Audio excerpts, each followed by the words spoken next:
Welcome to Dick Howser Stadium, home to 23-time College World Series participant Florida State. And the Seminoles today get the Illinois State Redbirds. Welcome to Tallahassee. We've got some ACC baseball for you today. Last night, Florida State drove a couple of hours to Gainesville, took on the top-ranked Gators, and picked up a gigantic win. Reese Albert scored a run in the opening inning to give the Seminoles an early lead. It looked like the Gators were going to tie things up in the home first until Robbie Martin robbed Kirby McMullen's potential solo homer. And then Antonio Velez and Parker Messick did the rest. That duo combined to allow just 3 hits to the top-ranked team in the country. With Gabby Sanchez, the former All-Star, Kevin Fitzgerald with you. That was a huge win for the Seminoles last night over Florida. And they needed that one. 8 strikeouts, maybe more. There's a rip down the line. This could be extra bases. Simmons on the way to third. Blackford plays it in. Relay to the plate. Clean catch. And he's safe. We just went home run deep. Here we go. Foul tipped into the mid. Inning is over. Chase Haney showing you just why he's the anchor of that bullpen. Strands the bases loaded. They didn't have the players that they needed.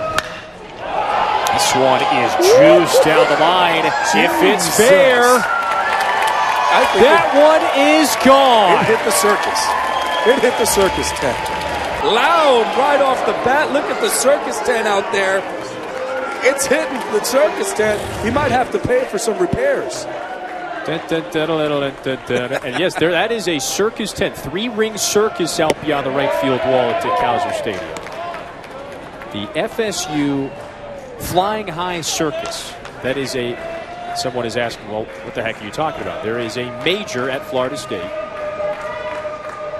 We were walking by. You said that you wanted to be a trapeze artist. I know. Unfortunately, I have a terrible fear of heights.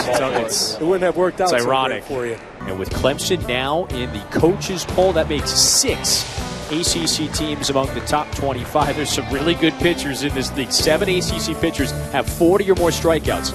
Only 13 others in all of Division I baseball. So that's Reed Detmers, Bryce Jarvis, C.J. Van Eyck right here in the Seminoles roster. That's some good arms in this league, to say the least. To say the least, you are right about that.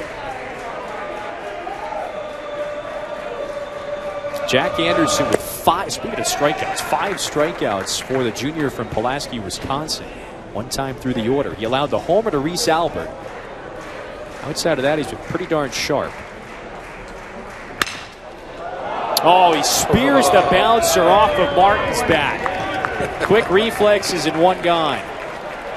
But you know what really impressed me too with Anderson? He gave up the home run to Reese. Then he goes ahead and he hits Dylan in the back with a changeup. And then what does he proceed to do? He strikes out the side after that. He's retired 4 straight. So you can see that it didn't get to him. Usually when that happens, a pitcher starts to fall apart, but he did not. This is a big start for Anderson. And an important game for Illinois State. Remember, the reason why it received an at-large bid to the NCAA tournament last year was because of the wins against teams like Vanderbilt. Well, already this year, Illinois State with victories against Oklahoma State, at Arkansas. If you tack on 1 more against Florida State, my goodness, that's a good-looking resume less than a month into the season. Now, of course, they're going to have to do their job the rest of the season and win the games that they should be winning. If you're able to play this type of caliber baseball like you have done against FSU today, like you did against Oklahoma, like you did against Arkansas, you would expect them to be able to go out there and at least give themselves a chance to be one of those at-large bids. And I don't think you can do that if you're playing under 500 baseball. 2 strikes on Logan Lacey, who doubled in the first. Fouls that one off. Count stays the same.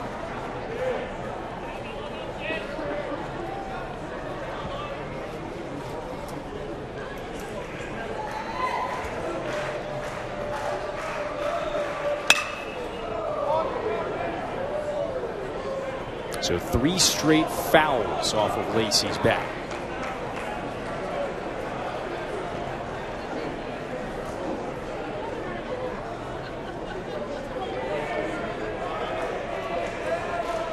Anderson delivers. Very good changeup right there. He's been throwing that fastball, All of a sudden, so okay, he pulled my fastball out and away. It's a 7th pitch this at bat. Then all of a sudden tries to pull the string on him. Going back with the fastball away. Little low. Saw that action on that pitch though. That's not that straight 4-seam fastball away. It had some good run to it. Going down and in. Goes for that same pitch again, fastball away. Lacy pops it up again, foul.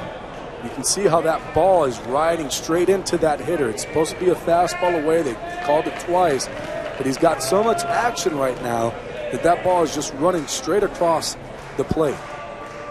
The 9th pitch of the at-bat to Lacy. Here it comes.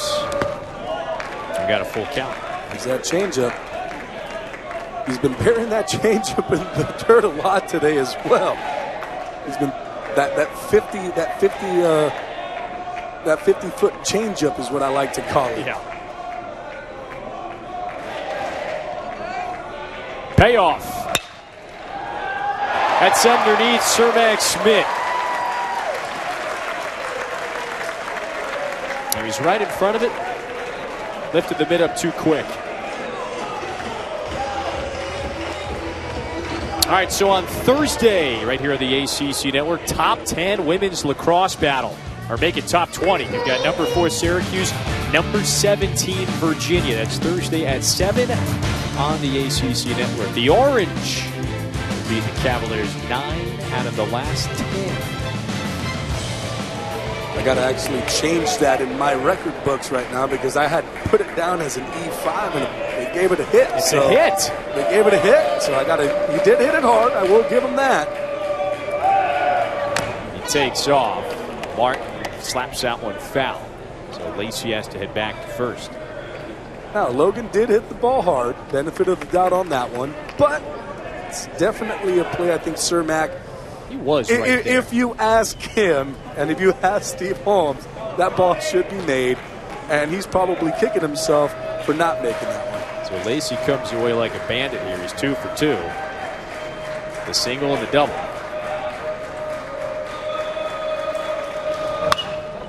Martin hits it hard, but foul. That's a big swing right there for Martin. Just a tick late on it. Gets that bat head out just a little bit more. I think we would have been seeing another one going over the fence. Credit to Anderson, who's mixed his pitch as well. The 5 strikeouts.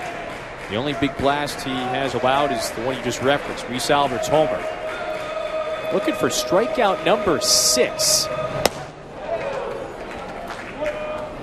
When you've been looking at it too, it's really that fastball that's been carrying him. He's elevated fastball, and what it does is when I say that it has carry, that's what we call now spin rate.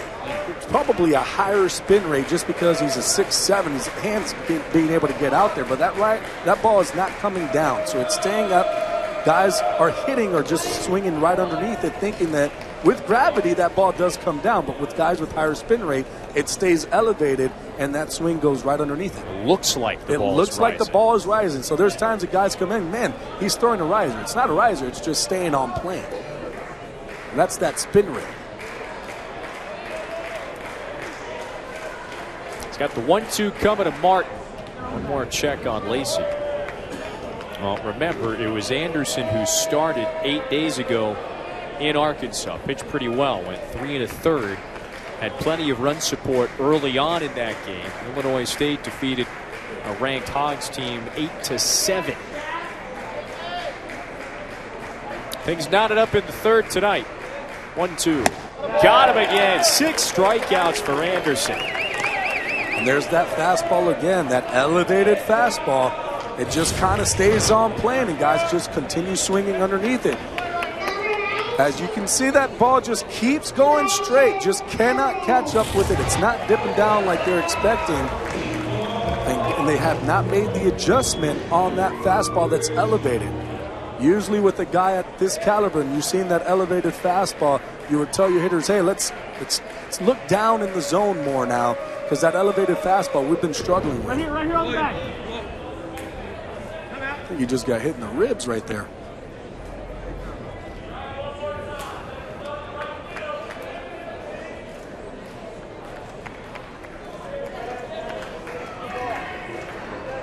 Well, he'll have a bruise. He'll have a bruise, but he's got 2 hits. I was going to say, after this trip around the bases, but he did get a base hit out of this. He got a base hit, so do you he'll trade take the bruise for a single? Absolutely, every single day, twice on Sunday.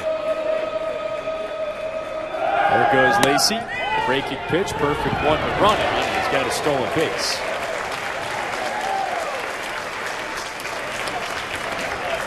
Coach Mike Martin Jr. right there. He understands, hey, we want to get guys moving, got to get guys in motion. Got 2 outs, try to get a guy in scoring position for Eliza, who's coming up, who you already know has got the power. He can hit it. He can put a home run over the board real quick because he's got 7 of those already. But you like your chances with a guy in second scoring position. A single will then be able to score Lacy.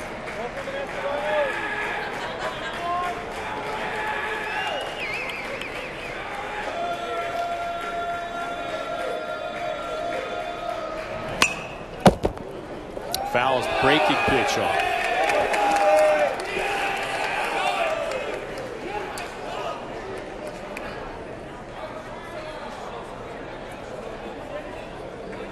Cabell's one of the most intriguing prospects around the ACC. Potential high draft pick, so much potential for the sophomore. Struck out looking in the first against Anderson. Big 6'6" righty lets it go. Strike 2.